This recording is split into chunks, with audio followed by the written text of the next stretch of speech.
Hello student. तो हम लोग एक्सरसाइज 4.2 कर चुके थे। आज हम लोग करेंगे एक्सरसाइज 4.3। तो क्या कह रहा है question number 1, find the nature of roots of the following quadratic equation.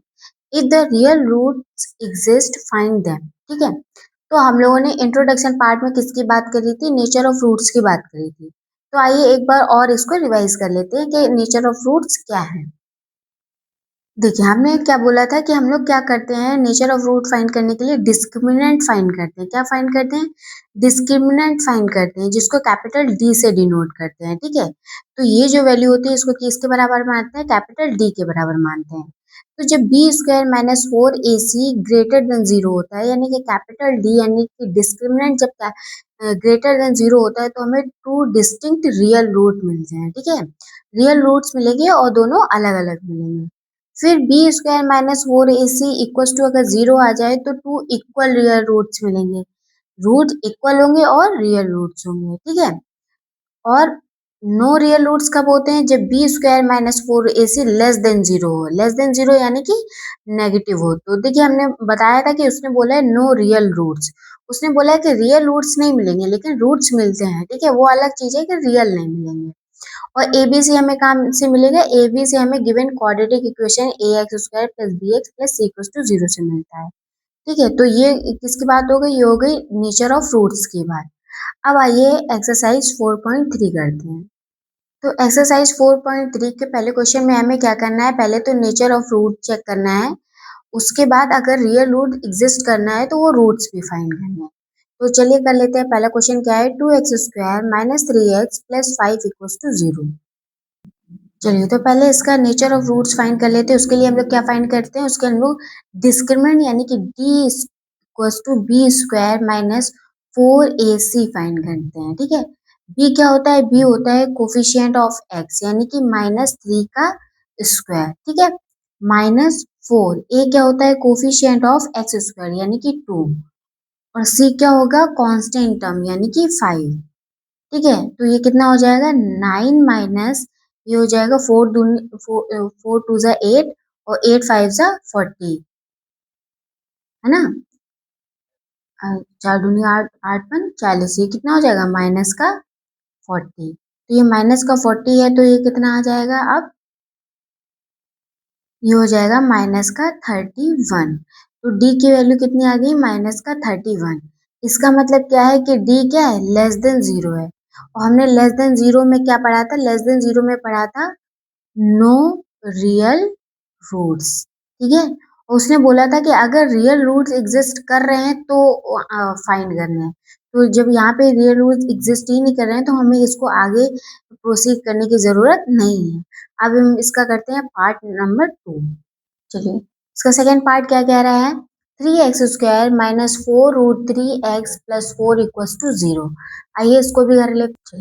आपको समझने में भी आसानी हो और वीडियो ज़्यादा लॉन्ग भी ना हो और मुझे भी समझाने में आसानी हो, इसलिए हमने क्या किया है, हर बार की तरह पहले ही सॉल्व कर लिया है। तो देखिए, हमने यहाँ से D equal to B square minus four A C निकाला। बी क्या है? Minus root four root three, minus four root three और माइनस फोर ए सी। एक ए क्या है? थ्री और सी क्या है? फोर। तो ये कितना होगा? ये ऐसे होगा ना, four root three into four root three. तो फोर का फोर से होगा 16 और रूट थ्री का रूट थ्री से हुआ कितना? थ्री। तो कितना हो जाएगा? 48। और ये कितना हो जाएगा? 48। तो कितना आ गया? जीरो। जब डिस्क्रिमिनेंट जीरो होता है तो हम कहते हैं टू इक्वल रियल रूट्स। उसने बोला है कि अगर रियल रूट एग्जिस्ट कर रहे हैं तो रूट भी फाइंड करना है। तो इसके लिए हम क्या करेंगे? इसके लिए हम फैक्टराइजेशन नहीं करेंगे, डायरेक्ट क्वाड्रेटिक फॉर्मूला लगा दे देंगे। क्या होता है क्वाड्रेटिक फॉर्मूला? हमने उन्हें इंट्रोडक्शन पार्ट में पढ़ा था। x equals to minus B plus minus under root B square minus four A C upon two A. तो उठा के सारी वैल्यूज रख लीजिए। b क्या है? माइनस माइनस का फोर रूट थ्री है और एक फॉर्मूले का माइनस, तो ये क्या हो जाएगा? प्लस हो जाएगा। फिर प्लस माइनस यहाँ पे हमने वैल्यूज पुट अप कर दी। ठीक है। तो इसकी वैल्यू हमने ऑलरेडी फाइंड कर ली थी, जो कि क्या आई थी? जीरो। तो इसको बार बार सॉल्व करके टाइम वेस्ट करने की जरूरत नहीं है। तो इसकी वैल्यू जीरो आ गई। फिर जब जीरो आ गई तो हमारा हमें क्या मिल गया? Four root three by six यानी कि two root three by three. तो एक रूट से एक रूट हट जाएगा तो कितना बचेगा? Two by root three. तो हमारे आंसर क्या हो जाएंगे 2/√3 2/√3। क्यों? क्योंकि उसने बोला है क्योंकि हमें डिस्क्रिमिनेंट 0 मिली थी और 0 डिस्क्रिमिनेंट में क्या होता है 2 इक्वल रियल रूट्स। ठीक है, तो x की वैल्यूज क्या हो जाएंगी 2/√3 2/√3। चलिए इसका नेक्स्ट पार्ट कर लेते हैं। नेक्स्ट पार्ट क्या दिया है 2x² minus 6x plus 3 equals to 0। आइए इसको भी करते हैं। ठीक है, तो देखिए इसमें हमने क्या निकाला, इसमें भी हमने d equals to b² minus का 4ac फाइंड कर लिया। तो माइनस b क्या है माइनस का 6 और 4 इंटू 2 और a क्या है 2 और c क्या है 3। तो ये हमें कितना मिल गया 12 12 मिले। इसका मतलब क्या मिल गया ग्रेटर देन 0। जब ग्रेटर देन 0 होता था तो क्या होता था टू डिस्टिंक्ट रियल रूट्स। ठीक है, जो इसमें रूट्स मिलते थे कैसे मिलते थे डिस्टिंक्ट मिलते थे। तो हमने हमें अब रूट्स फाइंड करने हैं तो हमने अगेन क्वाड्रेटिक फॉर्मूला लगाया। तो देखिए माइनस के भी और फॉर्मूले वाला माइनस ये हो गया प्लस, फिर plus minus under root b² minus 4ac में ये रख दिए। तो इसको हमने ऑलरेडी सॉल्व कर लिया था, कितना आया था 12। तो हमने डायरेक्ट इसको 12 रख दिया। ठीक है, तो देखिए एक बार हम क्या करेंगे ये प्लस माइनस है तो एक बार 6 के साथ प्लस 12 लेंगे, एक बार 6 के साथ माइनस 12 लेंगे। क्यों? क्योंकि ये क्वाड्रेटिक इक्वेशन है और हमने आपको बताया था कि क्वाड्रेटिक इक्वेशन में टू रूट्स मिलते हैं। तो इस 6 प्लस 12/4 कितना बन गया 9/2 बन जाएगा। ठीक है, 6 माइनस 12/4 ये माइनस का 3/2 मिल जाएगा। तो इसके कौन से आंसर हो गए एक ये और एक ये। ठीक, चलिए कर लेते हैं इसके नेक्स्ट पार्ट। चलिए नेक्स्ट पार्ट में क्या कह रहा है find the value of k for each of the following quadratic equation so that they have two equal real roots. ठीक है, तो इसमें उसने ऑलरेडी बोल दिया है कि इसका डिस्क्रिमिनेंट क्या है 0 है, तभी तो वो कह रहा है कि ये इनके क्या है इक्वल रियल रूट्स है। जो क्वाड्रेटिक इक्वेशन है उसके इक्वल रियल रूट्स है। इसका मतलब हम कह सकते हैं d इक्वल टू 0 है, यानी कि b² minus 4ac equal to 0 है। तो हमें क्या करना है हमें k की वैल्यू फाइंड करनी है। आइए इसको भी कर लेते हैं। देखिए k d इक्वल टू 0 हमें गिवन है तो b² minus 4ac equal to 0। तो b क्या है यहाँ पे कोफिशिएंट और फिर x यानी कि k माइनस 4ac a कितना है 2 और c कितना है 3 इक्वल टू 0। तो k minus 4 k minus 24 equal to 0। तो k की वैल्यू कितनी आ गई 24। तो इसके कितने मिलेंगे टू रूट्स मिलेंगे, इसलिए प्लस माइनस रूट 24। 24 को क्या लिख सकते हैं 6 इंटू 4। तो 4 रूट से बाहर आ जाएगा तो इसका आंसर कितना हो जाएगा k की वैल्यू कितनी आ जाएगी प्लस माइनस 2√6। ठीक है, इजी है। इसका सेकंड पार्ट क्या है, इसका सेकंड पार्ट उसने दिया है kx into X minus 2 plus 6 equal to 0। चलिए तो पहले क्या करेंगे इस टर्म का इसमें मल्टीप्लाई कर लेंगे। क्या हो जाएगा kx² minus 2kx plus 6 equal to 0। तो अगेन इसमें पुट अप करेंगे डिस्क्रिमिनेंट में। तो b क्या है माइनस का 2k माइनस 4ac।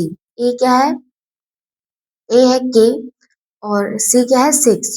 तो हमें क्या मिल गया 4k² माइनस का 24k इक्वल टू 0। अब देखिए हमको इसमें 4k कॉमन मिल रहा है तो हमने क्या किया 4k कॉमन ले लिया। तो ब्रैकेट में हमें क्या मिल गया ब्रैकेट में मिल गया k माइनस का 6 इक्वल टू 0। तो 4k जब 0 है तो k की वैल्यू क्या है 0। तो देखिए k इसका आंसर नहीं होगा। क्यों? क्योंकि अगर k 0 हो जाएगा तो ये ओवरऑल 0 हो जाएगा, ये इतना टर्म पूरा 0 हो जाएगा। इसीलिए हम k की इस वैल्यू क्या 0 नहीं ले सकते। फिर हम क्या करेंगे k माइनस 6 इक्वल टू 0 यानी कि k की वैल्यू क्या मिल गई 6। तो k की इसका आंसर क्या होगा k इक्वल टू 6। चलिए और पार्ट करते हैं इसके। चलिए क्वेश्चन नंबर 3 क्या कह रहा है, क्वेश्चन नंबर 3 कह रहा है is it possible to design a rectangular mango grove whose length is twice its breadth and area is 800 meter square, if so find its length and breadth। देखिए उसने मतलब कि लेंथ और ब्रेथ बाद में फाइंड करना है, वो तब फाइंड करना है जब ये पॉसिबल है। तो जब भी पॉसिबिलिटी की बात आ रही है इसका मतलब हम ये किसकी बात कर रहा है ये नेचर ऑफ फ्रूट्स की बात कर रहा है। या तो टू इक्वल रियल रूट्स मिलने चाहिए या तो टू डिस्टिंक्ट रियल रूट्स मिलने चाहिए। अगर b² माइनस 4ac या तो ग्रेटर देन 0 हो या तो इक्वल टू 0 हो उसी केस में पॉसिबल होगा, अदरवाइज नहीं होगा। तो पहले पॉसिबिलिटी चेक करने के लिए क्या हम करेंगे हम नेचर ऑफ फ्रूट्स फाइंड करेंगे, देन हम आगे प्रोसीड करेंगे। तो क्या करेंगे आइए इस क्वेश्चन को भी कर लेते हैं। तो देखिए पहले हम क्या करेंगे पहले हम इक्वेशन बनाएंगे। तो माना कि ब्रेथ क्या है x मीटर है और लेंथ क्या है, उसने बोला है कि जो भी लेंथ है वो ब्रेथ की ट्वाइस है, तो लेंथ क्या होगी 2x मीटर।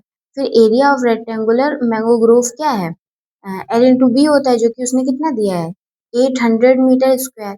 तो एल एंड बी की वैल्यू रख दी तो हमें क्या मिल गया, तो हमें मिल गया 2x स्क्वायर इक्वल टू 800। ठीक है, अगर उसने पॉसिबिलिटी नहीं बोला होता तो हम यहीं से डायरेक्ट x की वैल्यू निकाल सकते थे, लेकिन उसने पॉसिबिलिटी पूछी, इसीलिए हम क्या करेंगे, पहले इसको इक्वेशन में कन्वर्ट करेंगे। तो 800 को इधर ले आएंगे, क्या हो जाएगा माइनस का 800।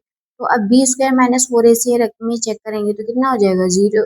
भाई बी क्या है, बी वाला टर्म है नहीं, इसलिए 0 माइनस 4, ए क्या है 2 और सी क्या है माइनस का 800, तो ये कितना हो गया, ये हो गया डी इक्वल टू 6400, जो कि क्या है ग्रेटर देन 0। तो क्या है, यस इट इज पॉसिबल। तो जब पॉसिबल है तो क्या हम करेंगे, 2x स्क्वायर इक्वल टू 800, तो x स्क्वायर इक्वल टू 400, तो x की वैल्यू क्या हो जाएगी प्लस माइनस, ये रूट में नहीं, जब रूट हटेगा तो क्या हो जाएगा, क्योंकि ये किसी 20 का स्क्वायर है ना, तो x की वैल्यू प्लस माइनस 20। क्योंकि लेंथ और ब्रेथ जो ये जो डिस्टेंस होती है, साइड वगैरह हाइट होती है, ये नेगेटिव होती ही नहीं है, तो x की वैल्यू क्या लेंगे, x की वैल्यू हम प्लस का 20 लेंगे। तो जब x यानी कि ब्रेथ अगर 20 मीटर है तो लेंथ क्या हो जाएगी, इसकी ट्वाइस है, यानी कि 2 इंटू 20, तो कितना हो जाएगा 40 मीटर। अब देखिए अगर आप चाहें तो इसको सेटिस्फाई भी करा सकते हैं, जब 80 और 40 और 20 का मल्टीप्लाई होगा तो कितना हो जाएगा, तो 800 मीटर स्क्वायर, यानी कि एरिया क्या मिल जाएगा 800 मीटर स्क्वायर। और जब पेरीमीटर में रखेंगे तो भी हमें क्या मिल जाएगा, पेरीमीटर नहीं, अच्छा पेरीमीटर नहीं दिया, फिर भी देखिए हम इसको यहाँ पे सेटिस्फाई कर सकते हैं। ठीक है, एरिया इनका कितना आ रहा है 800 मीटर स्क्वायर, तो आप ऐसे रख के आंसर को सेटिस्फाई भी कर सकते हैं। चलिए इसका नेक्स्ट पार्ट कर लेते हैं।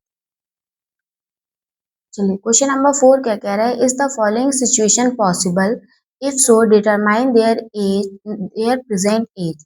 सम of the age of two friends is 20 years and 4 years ago the product of their ages in years was 48। देखिए अगर उसने पॉसिबिलिटी की बात करी तो अगेन हम क्या करेंगे, नेचर ऑफ फ्रूट्स की बात करेंगे। तो आइए इस क्वेश्चन को भी कर लेते हैं। चलिए क्वेश्चन नंबर 4 में हमने क्या किया है, पहले प्रेजेंट एज मान लेते हैं। तो लेट क्या कि फर्स्ट फ्रेंड की जो प्रेजेंट एज है वो x ईयर है, तो दोनों का सम 20, इसलिए सेकंड फ्रेंड की एज क्या हो जाएगी 20 माइनस x ईयर्स।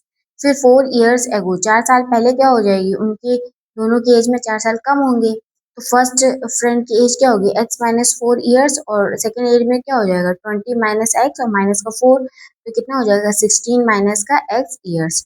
फिर अकॉर्डिंग टू क्वेश्चन उसने बोला कि उनकी एज का प्रोडक्ट क्या था 48 था, तो उनकी एज का प्रोडक्ट हमने किया। तो जब प्रोडक्ट किया तो हमें क्या मिल गया, X square minus 16x plus का 72 इक्वल टू 0। तो फिर सॉरी, ये यहाँ तक कटा हुआ, तो हमें हमें क्या मिल गया, X square minus 20x plus 112 equals to 0। ठीक है, हमने इनका आपस में मल्टीप्लाई किया, क्या मिला था 16x माइनस का 64 minus X square minus 4x equals to 48। ठीक है, तो फिर उसको इधर ले आए, और ये 16x और 4x 20x हो गया, और ये कितना हो गया माइनस का 112। तो फिर हमने क्या किया, माइनस कॉमन ले के हटा दिया, तो क्या मिल गया हमें X square minus 20x plus 112 equals to 0। तो डी क्या होता है बी स्क्वायर माइनस 4ac, तो उसमें सारी वैल्यूज पुट अप कर दी तो हमें क्या मिल गया माइनस का 48, माइनस 48 मिल गया डी, तो इसका मतलब लेस देन 0। जब लेस देन 0 है तो नो रियल रूट्स है, नो रियल रूट्स है तो इसका मतलब कि ये पॉसिबल नहीं है। तो यही इसका आंसर होगा, हमें रूट्स फाइंड करने की जरूरत नहीं है, क्योंकि हमें डिस्क्रिमिनेंट क्या मिला है, लेस देन 0 मिला है। ठीक है, चलिए इसका लास्ट क्वेश्चन कर लेते हैं। चलिए लास्ट क्वेश्चन क्या कह रहा है, is it possible to design a rectangular part of perimeter 80 metre and area 400 metre square, if so find its length and breadth. तो इसमें भी पहले पॉसिबिलिटी चेक करनी है, इसका मतलब नेचर ऑफ फ्रूट्स की बात करनी है। आइए इस क्वेश्चन को भी कर लेते हैं। चलिए एरिया ऑफ रेक्टेंगुलर पार्ट कितना दिया 400 मीटर, पेरीमीटर कितना दिया है 80 मीटर। ठीक है, तो लेंथ क्या है x है और ब्रेथ क्या है y है। तो पेरीमीटर ऑफ रेक्टेंगुलर पार्ट उसने कितना दिया है 80 मीटर। तो पेरीमीटर होता क्या है 2 इंटू एल प्लस बी, तो एल यानी कि लेंथ और ब्रेथ की हमने वैल्यूज रख दी। तो हमें एक इक्वेशन मिल गई x plus Y equals to 40। ठीक है, तो x इक्वल्स टू क्या मिल गया 40 माइनस का y। फिर एरिया उसने क्या दिया था, एरिया दिया था 400 मीटर, यानी कि एरिया होता क्या है L इंटू बी। तो ये हमने वैल्यूज पुट अप की, फिर देखिए हमने x की वैल्यू जो यहाँ सब्स्टिट्यूट करी तो वो यहाँ पे उठा के रख दी। तो हमें इक्वेशन क्या मिल गई 40 वाई माइनस का वाई स्क्वायर इक्वल्स टू 400। तो 400 को इधर लेके आए तो हमें क्या मिल गया वाई स्क्वायर। फिर हमने यहाँ पे 40 Y minus Y square minus 400 equals to 0। तो हमने अगेन क्या किया, माइनस कॉमन ले लिया। तो हमें क्या मिल गया Y square minus 40 Y plus 400 equals to 0। फिर हमने डिस्क्रिमिनेंट चेक किया, जो कि हमें क्या मिला बी स्क्वायर माइनस 4ac, हमने वैल्यूज पुट अप की, क्या हो गया -40 का स्क्वायर माइनस 4 इंटू 1 इंटू 400, जो हमें क्या मिल गया 1600 माइनस 1600 डी इक्वल्स टू 0। जब डी 0 इसका मतलब इक्वल रियल रूट्स हैं, तो इसका मतलब ये पॉसिबिलिटी है, ये पॉसिबल है। तो हमने क्या किया, डायरेक्ट क्वाड्रेटिक फॉर्मूले में पुट अप कर दिया। क्वाड्रेटिक फॉर्मूला क्या था, minus B plus minus under root B square minus 4ac upon 2a। तो सारी वैल्यूज पुट अप करने के बाद भाई इतना तो हमको 0 मिल गया था, हमने डायरेक्ट 0 रख दिया। तो ये क्या हो गया 40/2, यानी कि y की वैल्यू कितनी होगी 20 मीटर। जब y 20 है तो हमने यहाँ पे x की वैल्यू रखी, इक्वेशन 1 में x की वैल्यू भी फाइंड कर ली। तो x भी कितने मिल गए 20 मीटर। अब अगर आप चाहें तो उसको सेटिस्फाई भी करा सकते हैं। देखिए 20 कितना हो गया, अगर पेरीमीटर रखेंगे तो कितना आ जाएगा, पेरीमीटर अगर आप रखेंगे इसका तो 20 कितना हो जाएगा 40 इंटू 2 80 मीटर। ऐसे ही 20 इंटू 20 कितना हो जाएगा 400 मीटर स्क्वायर। तो आप चाहें तो ये सेटिस्फाई भी करा सकते हैं। ठीक है, तो आज ये एक्सरसाइज खत्म होती है, मिलते हैं नेक्स्ट चैप्टर में। Thank you.